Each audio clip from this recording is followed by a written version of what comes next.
يا مساء الفل عليكم، ازيكم عاملين ايه؟ معاكم وزة الفحار من قناة وزة الفحار.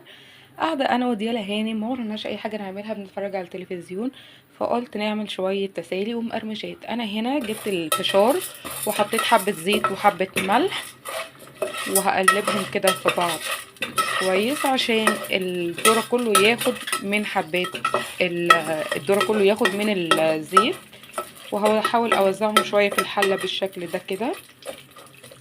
انا يا جماعه بعمل ببتاع ستانلس، ولكن ما بخليهاش توصل للحله من تحت. اوكي، وهغطي عليهم وهخلي النار عاليه. تمام. وعندي هنا بقى المقرمشات دي اللي هي الفنكوش زي ما بيقولوا عليها. انا بسخن زيت وهنزل بحبه حلوين فيها. تمام، بالشكل ده كده لحد ما يستوي. اهي يا جماعه المقرمشات بتاعت الفنكوش ما خدتش ثواني على فكره. طلعتها، واول ما صوت الفشار نسمع الطرقعه ديت نوطي على الحله على طول. وبعد كده عملنا لسه بنعمل مغيط. ايوه مغيط. انا هنا جبت معلقه سمنه وحطيت عليها حبه سمسم يتحمصوا حبه في بعض. هو السمسم عندي محمص، بس انا زياده التاكيد ليه لازم يتشوح مع السمنه شويه. وبعد كده هنزل بمعلقتين من المغيط كبار، وبعد كده هدوب السكر في الميه وانزل عليهم على طول. السكر ده بقى حسب الرغبه يعني. اهي يا جماعه المغات بتاعتنا.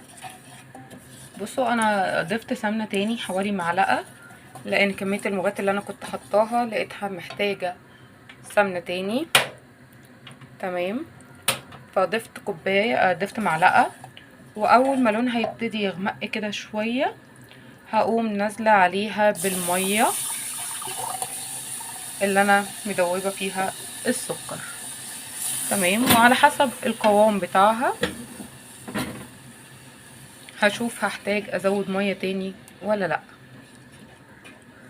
وهنا بقى يا جماعه كنت جبت الحاجه اللي اتعملت كلها. ادي المقرمشات، وادي الفشار، ودي دهانم كالعاده واقفه عماله تاكل، وادي المغات. وحطيت كان عندي موز حطيته، وهنا عملت لها ينسون مستنيه يبرد شويه علشان تشربه. ودي بقى سهره النهارده تهفيه عشان يبرد. ادي سهرة النهاردة. لو عجبكم الفيديو بليز لايك وشير. كانت معاكم وزة الفحار. باي باي.